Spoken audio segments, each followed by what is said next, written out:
When we talk about the story of Islam in the United States, we're not just talking about a religion.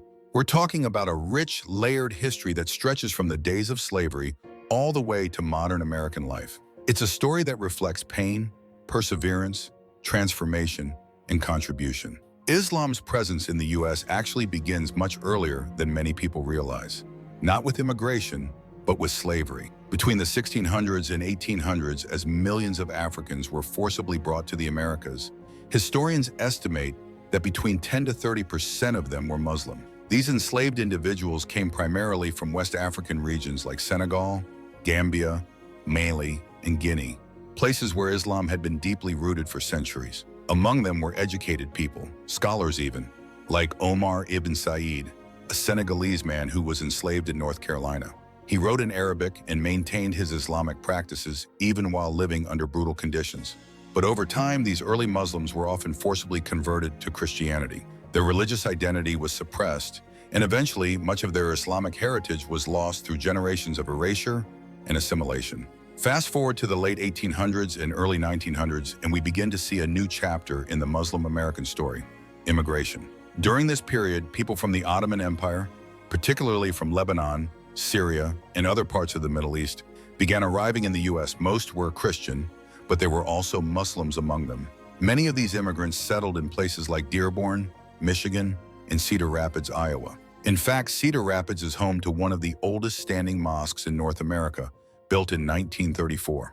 But another critical development in the evolution of Islam in the U.S. came from within, through African American movements. In the 1930s, a new religious and cultural force emerged, the Nation of Islam. Founded in Detroit by Wallace Fard Muhammad and later led by Elijah Muhammad, the nation combined Islamic principles with black nationalist ideologies. It was a powerful response to the racial injustice and segregation of the time. Through the Nation of Islam, figures like Malcolm X and Muhammad Ali rose to national prominence. Malcolm X, in particular, had a profound impact. His pilgrimage to Mecca in 1964 marked a turning point. He embraced mainstream Sunni Islam and began to preach a message of racial unity grounded in faith. His transformation inspired a wave of African American Muslims to explore and adopt traditional Islam beyond the Nation of Islam's framework. Then came another wave of change with the 1965 Immigration and Nationality Act, also known as the Hart-Celler Act. This legislation eliminated the old immigration quotas that had favored Europeans and opened the doors for immigrants from Muslim-majority countries in South Asia, the Middle East, Africa, and Southeast Asia. These newcomers brought with them their traditions, languages, and religious practices. They built mosques, Islamic schools, community centers, and civic organizations, laying the foundation for the vibrant Muslim American infrastructure we see today. Today, the Muslim population in the United States is incredibly diverse. About 30% are African American, another 30% are South Asian, around 25% are Arab or Middle Eastern, and the rest includes East African, Southeast Asian, and a growing number of converts from all backgrounds. Mosques now exist in nearly every major city, and Muslims are increasingly visible in every field, from politics and academia to sports, media, and public service. But the journey hasn't been without challenges. After 9/11, the Muslim community in America found itself under a harsh spotlight. Scrutiny increased, discrimination rose, surveillance became more widespread, and yet, despite these obstacles, Muslim Americans have continued to thrive and contribute in powerful ways, to civil rights activism, to interfaith dialogue, to art, science, and public discourse. If we were to trace this journey on a timeline, it might look something like this. In the 1600s through the 1800s, enslaved African Muslims arrived. By the late 1800s to the 1930s, immigrant Muslim communities and mosques were forming. The period from the 1930s to the 1960s saw the rise of the Nation of Islam and the influence of Malcolm X. After 1960, immigration brought incredible diversity and institutional growth. And from the 2000s to today, we see increasing civic participation, visibility, and yes, new challenges. The story of Islam in America is still unfolding. It's not just about religion, it's about identity, resilience, and a community that continues to shape the American experience in profound and meaningful ways. Now that we've explored the history of Islam in the United States, let's take a closer look at where things stand today. specifically how many Muslims live in the U.S., and what the breakdown looks like in terms of religious affiliation. As of 2020, the Muslim population in the United States was estimated at around 4.45 million people. That's roughly 1.34% of the total U.S. population. While this may seem like a small percentage, it's a vibrant and growing community that reflects an incredible degree of diversity, racially, culturally, and religiously. When it comes to the denominations within Islam, primarily Sunni and Shia, the numbers vary slightly depending on the source. According to a 2009 report from the Pew Research Center, about 90% of Muslims in North America identify as Sunni, with around 10% identifying as Shia. This roughly mirrors global trends. But other surveys show different nuances. A 2011 study cited by the Muslim Civic Coalition found that about 69% of American Muslims identified as Sunni, while 2% identified as Shia, and around 1% identified as either Sufi or Salafi. Then, in a 2015 article published by the Cato Institute, the distribution was estimated at 89% Sunni and 11% Shia, again showing that Sunni Muslims form the majority, but Shia Muslims still make up a meaningful part of the community. So what do these numbers tell us? First, they remind us that the American Muslim population is far from monolithic. It's not just about two sects. It's a mosaic of different beliefs, practices, and interpretations. You'll find Sunnis and Shias, yes, but also Sufis, Salafis, people who don't affiliate with a particular school, and a growing number of converts who are exploring Islam from fresh and personal perspectives. And even though Sunnis clearly represent the majority, Shia Muslims, along with other smaller groups, contribute richly to the religious, intellectual, and cultural life of Islam in the U.S., whether through building mosques and Islamic centers, participating in interfaith efforts, or shaping public discourse. Their presence is vital and increasingly visible. In short, the numbers don't just reflect population size. They reflect the diversity, complexity, and evolving identity of what it means to be Muslim in America today. When we think about Muslims in the United States today, it's important to understand that there's no single way to describe their daily lives. That's because American Muslims are incredibly diverse. They come from all walks of life, representing a wide range of ethnic, cultural, and professional backgrounds. But what unites them is the way they blend their religious beliefs with the rhythm of everyday American life. For observant Muslims, daily life is often anchored by the 5 daily prayers, known as Salah. These prayers are performed at specific times throughout the day, at dawn, midday, afternoon, sunset, and night. Depending on where they are, Muslims may pray at home, at work, or in congregation at a mosque or Islamic center. And that act, pausing in the middle of a busy day to reconnect spiritually, becomes a moment of reflection and peace. Diet also plays a role in religious observance. Many Muslims follow halal dietary guidelines, which means they avoid pork and alcohol and ensure that any meat they consume is prepared according to Islamic law.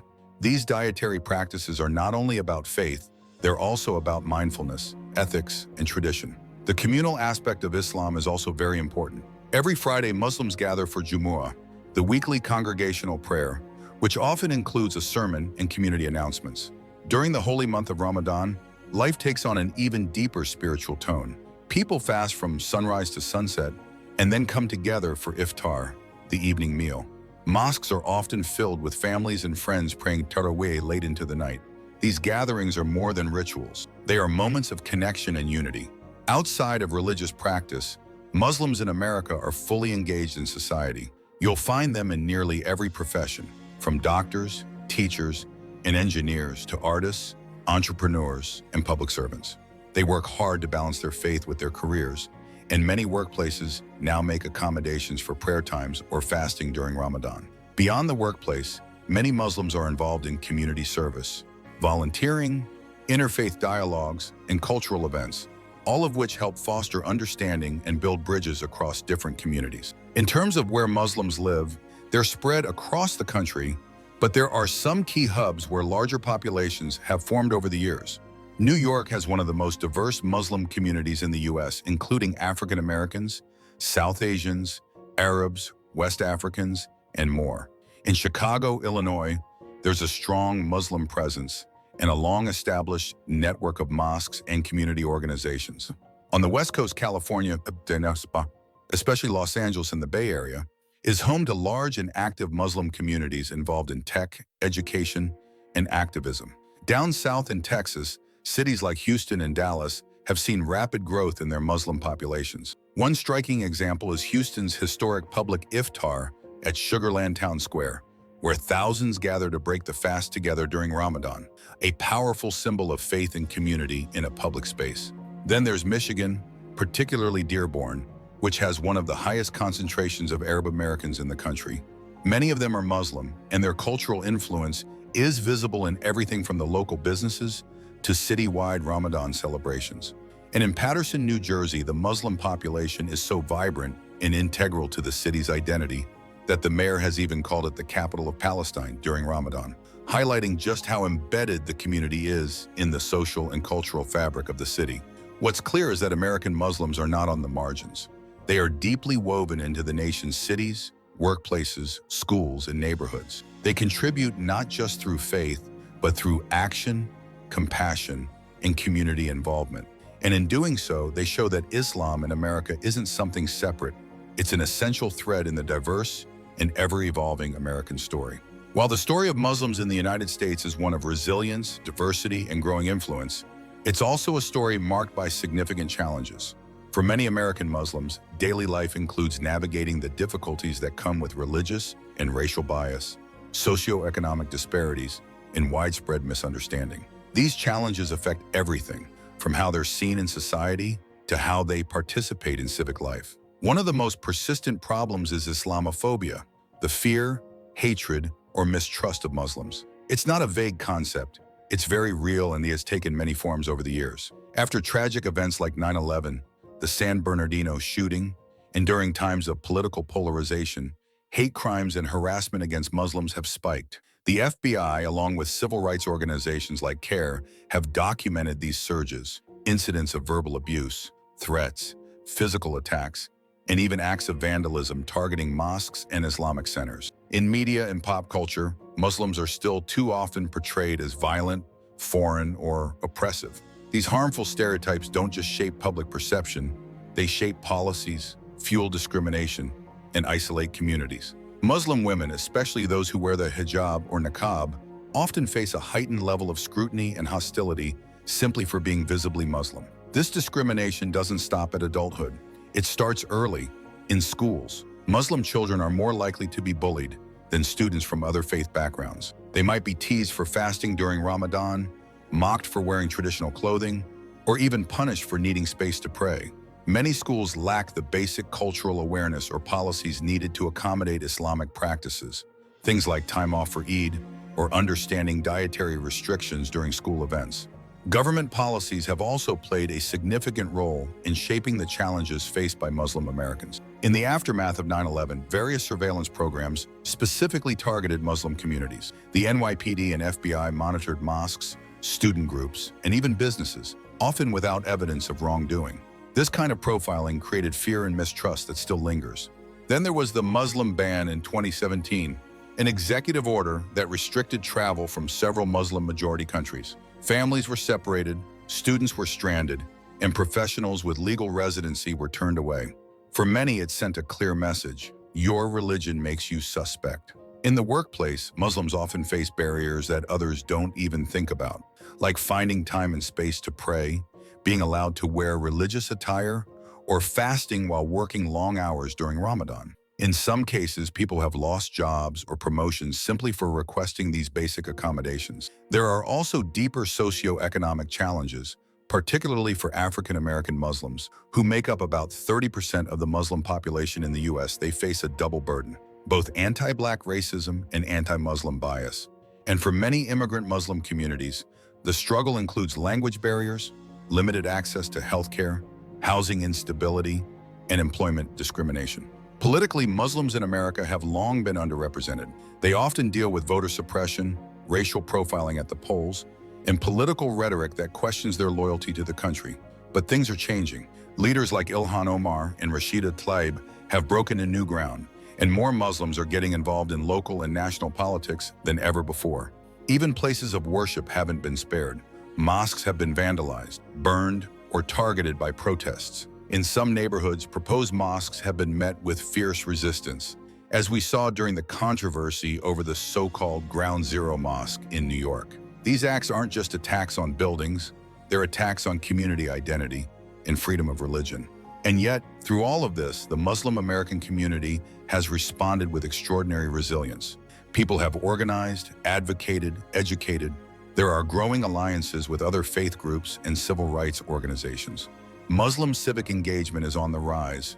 More people are voting, running for office, and building nonprofit organizations that serve both Muslims and the broader public. This part of the story, and the part about struggle and resistance, is just as important as the part about growth and contribution, because it shows that being Muslim in America today means not only holding on to one's faith, but also constantly working to be seen, to be heard, and to be treated with dignity. It's a journey that continues and one that all Americans should care about. And that brings us to the end of our journey through the history, lives, challenges, and resilience of Muslims in the United States. From the early days of enslaved African Muslims to the diverse and dynamic communities shaping modern America, it's clear that Islam is not just a part of American history, it's a living, evolving part of its present and future. If you found this video informative and thought-provoking, don't forget to give it a thumbs up and share it with others who might be interested in learning more about this important topic. And most importantly, if you'd like to see more content like this, exploring untold stories, cultural insights, and deep dives into the topics that matter, please subscribe to the channel and hit the notification bell so you never miss an update. Thanks for watching, and until next time, stay curious, stay informed, and take care.